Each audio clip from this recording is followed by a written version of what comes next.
Good evening. Poll watchers are reporting heavy voter turnout around the country in today's election. Heavy voting is evident in key urban states like Ohio, New York, Michigan, Massachusetts, Connecticut, Texas, and Pennsylvania. However, it does not appear that this turnout will surpass the record set in the 1960 election, when 64% of the electorate voted in the Nixon-Kennedy presidential contest. A few small New England towns have already counted their ballots. President Nixon is leading George McGovern by 238 to 27 in these insignificant early returns. Election officials in the Washington area estimate today's voter turnout will be heavy and may possibly exceed the percentage of eligible voters who went to the polls in 1968. In the district, officials expect more than 85% of the eligible voters to cast their votes today. Montgomery County officials also estimate about 85%, though suburban Virginia estimates are somewhat lower. Election officials say absentee voting is high this year, with nearly 50,000 mail ballots recorded. Polls will remain open tonight in the district and in Maryland until 8 o'clock. In Virginia, the polls close at 7. Eyewitness News correspondents Patrick McGrath, Mike Buchanan, and Bob Strickland will be covering election returns in the Washington area tonight, and they have reports on what to look for after the polls close. Voter turnout in the district is reported moderate to heavy, comparable with the 1968 presidential election, when close to 85% of the voters turned out. If that trend continues, some 260,000 district voters might cast their ballots today. Absentee balloting in the district has already been reported, running ahead of the 3,500 cast in 68, due at least in part to more energetic canvassing of absentee voters. Few snags have been reported in the D.C. balloting procedure. The major hitch so far affects some voters who signed up during a late registration campaign. 40,000 persons were registered in the drive, and elections officials say 2,000 of these did not get their registration cards in time. When these voters arrive at the polls, they're given a special ballot which will be verified and counted at the Board of Elections office. If you live in the district and are not sure where to vote, call the Elections Board at 347-0488. District polls will close at 8 tonight, when a tally of votes counted up to that time will be announced. Correspondent Mike Buchanan has a report on the Virginia balloting.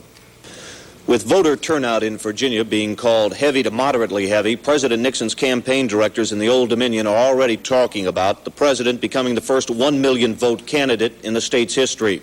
Backers of Democratic presidential nominee George McGovern had said that a vote of less than 1.5 million voters would indicate apathy on the part of Nixon's supporters, and was about their only hope to get Virginia's 12 electoral votes.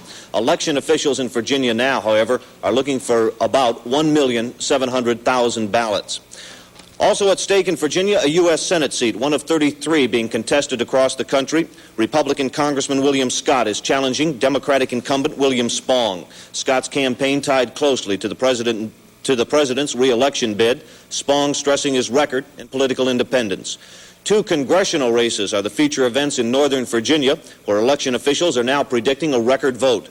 In the 10th District, Congressman Joe Broyhill is seeking his 11th consecutive House term, challenged again by Democrat Harold Miller. In the 8th District, which Congressman Scott had represented for 6 years, it's a 4-man race and being called a toss-up. With a look at the Maryland congressional races, here's correspondent Patrick McGrath.